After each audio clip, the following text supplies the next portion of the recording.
singing this land was made for you and me.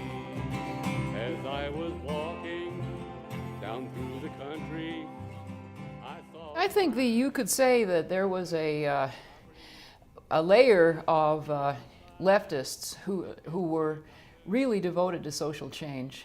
And they were, in the 30s and the 40s and the 50s, singing songs that were intended to change people's hearts and minds and to get to change the way things were done. There was subsequently, starting in the late 50s, and we can name the group that started it, the Kingston Trio, there was a tremendously successful commercial component of this movement.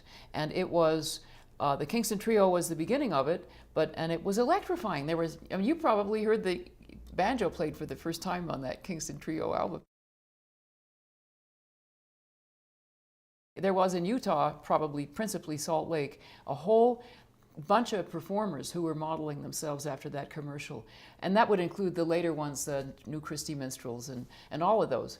Then another thing that came out of that earlier layer of folk music was some people who thought, you know, we use the term purist, and I don't know whether that has a bad ring to it, but there were people who were very contemptuous of the commercial side. I'm gonna preach you a sermon about old man Adam. Don't mean the Adam in the Bible, Adam. Don't mean the Adam that Mother Eve made it. I mean the thing that science. There was this purist component which was led by Rosalie and her husband Jim, and Bruce Phillips was part of it, and the people that were drawn to them were instilled with a kind of attitude about music that was very different from the commercial. You know, I think we all were trying to find our own voices, and I remember, you know, there were a group of us that really wanted to capture old time and bluegrass style music, and we knew it wasn't of Salt Lake City, Utah. It was something,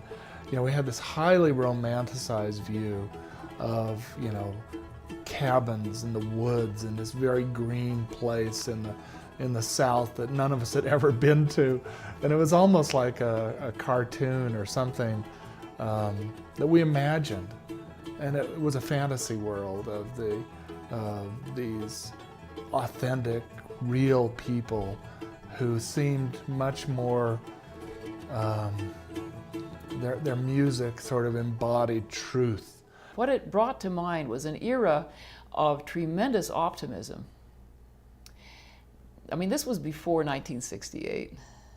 And 1968 brought a whole lot of stuff really crashing down.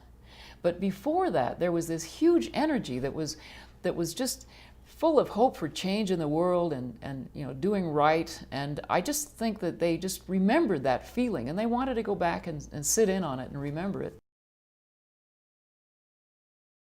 When I came to the concert, it was a cold, snowy day, and we came to do a sound check, and the parking lot at Highland High was sort of icy, and I thought, do you think anybody's going to come to this show tonight?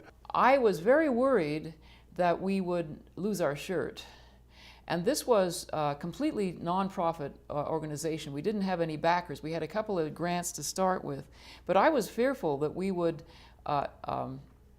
just not even be able to pay. We wouldn't be able to meet our expenses, and this was a worry to me up until the night of the concert. I thought we'd be lucky if we broke even, if we could sell 600 tickets, we would be able to pay our people and pay our expenses. You know, 600 seats. We're just praying for 600 seats. And all of a sudden, you know, a half hour before the show, people were lining up. I mean, the ticket takers could not handle the lines of people. And so we sold the house out. And that was the first sign that it might not be a flop. And then the other thing was that the audience was just wonderful. My mother went, and you know, she was in the audience, and she told me later, she said, walking into that hall was like walking into the best party you ever attended. It was alive. People were just alive with anticipation. There weren't anybody, no one was turned away, but on the other hand, there weren't any seats left in the hall. So it was a big success. And it did have that feeling of reunion. I saw people just sitting around, standing around talking. Oh, I haven't seen you in 20 years. And it was like a social, I don't know, sort of a social group that hadn't seen each other. The young people who were there were people who were aficionados of the music. I got a flavor of that myself when I was going around town sort of putting up posters. And I would go to I went to one store, and it was in, somewhere near the university, and I said, look, here's a concert we're going to have, and I'd like to put this poster up and all this. And I said, this is the urban folk music revival of the 1960s. And this guy became still, and he said, with the original performers? And this gave me a sign that there was really something going on in people's hearts and minds when they saw the news about that concert. And I think that was one reason that it was so successful. And the Cowboy Poetry Gathering out in Elko has that same feeling. One of the cowboy poets once said, it's like a family reunion except for everyone likes each other. It could be said for this concert as well.